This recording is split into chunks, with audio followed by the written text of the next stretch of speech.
Essa é uma das perguntas que eu acho que a gente mais recebe aqui na página.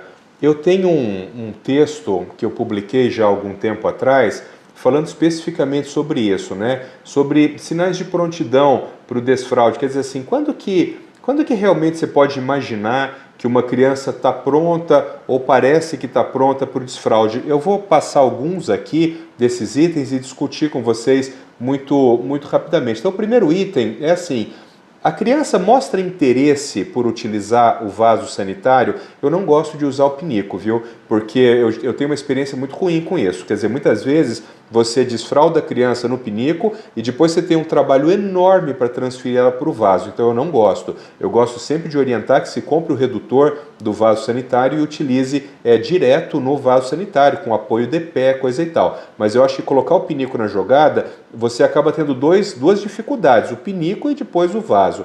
Então, a primeira é essa. Essa criança tem interesse em sentar no vaso? Ela tem interesse em, quando ela está com vontade de fazer xixi ou de fazer cocô, de ir até o banheiro? Isso é a primeira coisa. Se a criança ela tem algum tipo de aversão, você vai precisar de trabalhos prévios para que a criança passe a não ter mais essa aversão, que ela passe realmente a ter interesse por estar dentro do banheiro nesses momentos, para você conseguir desfraldar. Um segundo item importante é: essa criança ela consegue, não precisa ser de forma vocal, mas ela consegue te mostrar que ela está com vontade de fazer xixi ou de fazer cocô? Vocês entendem, pessoal, que quando a gente fala vontade de fazer xixi, vontade de fazer cocô, que isso não pode ser ensinado, que é impossível? Como é que você traduz em palavras a vontade de fazer xixi? Como que você explica isso para uma criança? Não tem como. Então a criança tem que, nesse momento, ter percebido que quando ela sente aquela coisa dentro dela, interocepção, quando ela sente aquela coisa, ela precisa ir até o banheiro. E nesse momento ela precisa te dar um sinal. Pode ser, por exemplo, falar xixi, xixi, ou falar cocô, cocô, cocô. Ou, por exemplo, ficar parado e colocar a mão na frente, ou colocar a mão no bumbum, ou ir para um canto e ficar paradinho olhando para você, que as mães falam, tá fazendo força. Então, você tem que conseguir perceber que ela precisa fazer xixi ou fazer cocô. Segundo, deixa eu achar. Terceiro, na verdade, né? Essa criança é capaz de seguir instruções básicas do tipo: vá ao banheiro, sente no vaso, faça xixi, tire a fralda. O segmento de instrução, a criança entender instruções muito elementares como essa, ou então quando ela está no cantinho fazendo força, venha com a mamãe. A criança entender algumas instruções básicas como essa vai te facilitar demais o desfraude.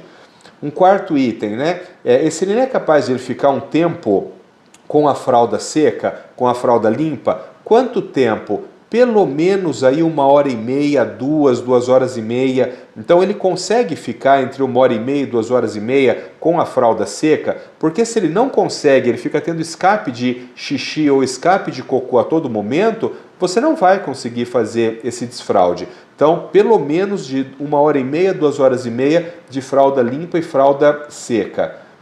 Um outro aspecto importante: uma vez que tudo isso estiver dando certo, quando você coloca esse neném no vaso, ele é capaz de ficar sentado no vaso? Ou seja, ele tem esse tempo de espera, que é uma coisa muito rápida, talvez 20 segundos, 30 segundos, no máximo 1 minuto, mas ele tem esse tempo de espera suficiente para ficar sentado no vaso enquanto ele faz xixi? Ele tem esse tempo de espera suficiente para ficar sentado no vaso enquanto ele faz cocô? Caso contrário, você também não vai conseguir, porque você pode até colocar ele no vaso, ele vai fazer um pouco de cocô, você vai limpá-lo, você vai pôr a fralda e quando ele levantar, ele vai sujar a fralda novamente, né?